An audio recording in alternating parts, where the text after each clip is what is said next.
The pragmatic skeptic, e.g., Engineer Schmidt, a non-Nazi, older, established civil engineer Todt recruits for the Autobahn. He represents the professional pride that clashes with the political goals of the regime. He becomes disillusioned as the projects shift from progress toward the committed laborer, e.g., Foreman Klaus, a young, devoted party member and foreman who sees the Autobahn as the fulfillment of a promise. He is a boots-on-the-ground view of the efficiency, then the brutality, as he is forced to oversee foreign and forced labor on the West Wall and in the East to the foreign forced laborer, e.g., Ivan or Jacques, a viewpoint character or composite, who illustrates the human cost, particularly during the construction of the Atlantic Wall and the Eastern supply roads. This perspective provides the necessary emotional weight and moral center to expanded six-part outline. This structure allows each segment to be a substantial in-depth episode or act, establishing Todt's core motivation, order, and technical perfection as a response to post-WWI chaos, expansion, post-war trauma. Detailed scene showing the emotional impact of Germany's defeat on Todt after his service as an aerial observer. His Iron Cross is displayed, contrasting his military bravery with his desire for industrial rearmament. The path to the party.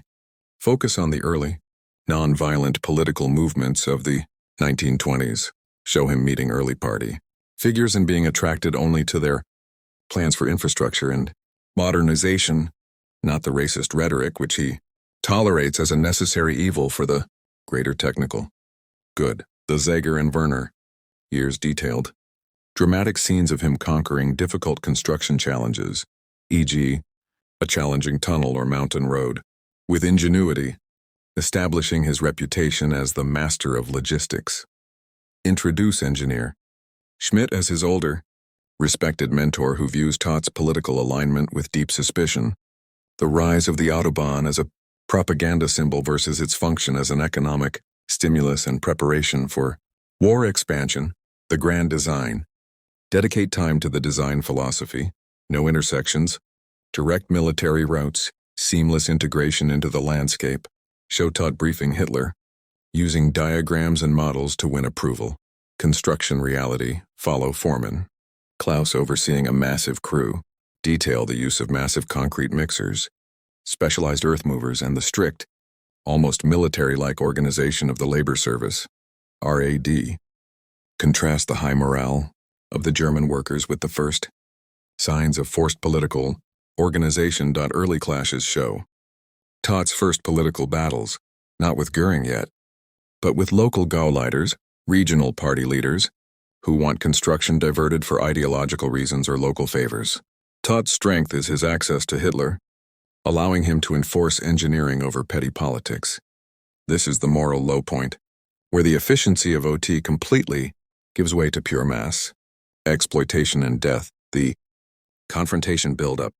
Show Todt Gathering his evidence, detailed charts and graphs proving resource depletion. He argues with his subordinates, including a disillusioned engineer Schmidt, who suggests leaking the data. Todt refuses, maintaining his loyalty to the mechanism, even when the war machine is broken. The shadow of the rivals. Show Bormann, Hitler's political secretary, and Himmler, SS chief, observing Todt, recognizing his practical honesty as a political threat to the Führer's boundless optimism. Legacied expansion, the Wolf's Lair meeting. Expand this into a climactic dialogue-heavy scene. Todt presents his FOMA, force durch mass X acceleration. Breakdown, the mass of the war machine, cannot be accelerated without the necessary force, resources, and the resources are gone. Hitler reacts with characteristic ideological fury, dismissing the math for willpower. The morning of the crash builds suspense. Show Speer nearly boarding the plane. Introduce a detailed segment on the maintenance crew, casting doubt on the technical malfunction explanation. The investigation. Show the brief. Controlled investigation led by Speer and the SS. Present the three theories. Accident. Göring-Bormann plot Hitler's order through interviews with modern historians, leaving the question dramatically open. The Speer legacy. Show Speer taking over, immediately expanding the use of forced labor further than Todt ever did. OT grows into a horrific industrial leviathan, confirming that Todt's system was easily repurposed for greater evil. Conclusion. End with a sequence showing the Autobahnen in modern Germany and the ruins of the Atlantic Wall. The final voiceover asks the question of legacy, focusing on the tension between progress and morality, the transition from civil engineer to military resource manager, and the introduction of political rivals. Expansion, the creation of organization. Todt, OT. Detail the administrative genius of OT, a parallel, state-run organization that bypassed existing bureaucracy. Show its structure on an organizational chart. The Siegfried Line showdown. Present the West Wall as a colossal engineering feat and a political bluff. Engineer. Schmidt is forced to join OT and expresses his professional contempt for the bunker's faulty designs, which Todt knows are political rather than practical. Show Todt arguing with Hermann, Göring over resource priority, steel for the West Wall versus materials for the 4-year plan. These arguments are high stakes, dialogue-heavy scenes. Speer's introduction. Introduce. Albert Speer, still an architect, perhaps focused on Berlin as a smooth, politically savvy competitor. Show a cold, formal meeting between Todt, the engineer, and Speer, the architect, where their differing approaches to Hitler's favor are clear. Todt's absolute control over wartime logistics and the immediate embrace of industrial-scale exploitation. Expansion, blitzkrieg.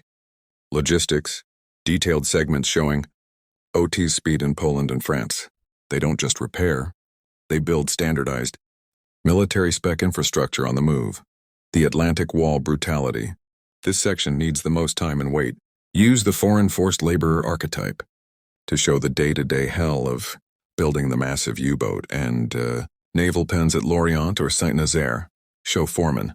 Klaus being forced to administer the brutality, slowly losing his youthful idealism as he tries to meet Todt's impossible deadlines using coerced labor. Detail the specific engineering challenges, like mixing and pouring, the enormous quantities of concrete, under constant threat of Allied bombing. Todt's justification.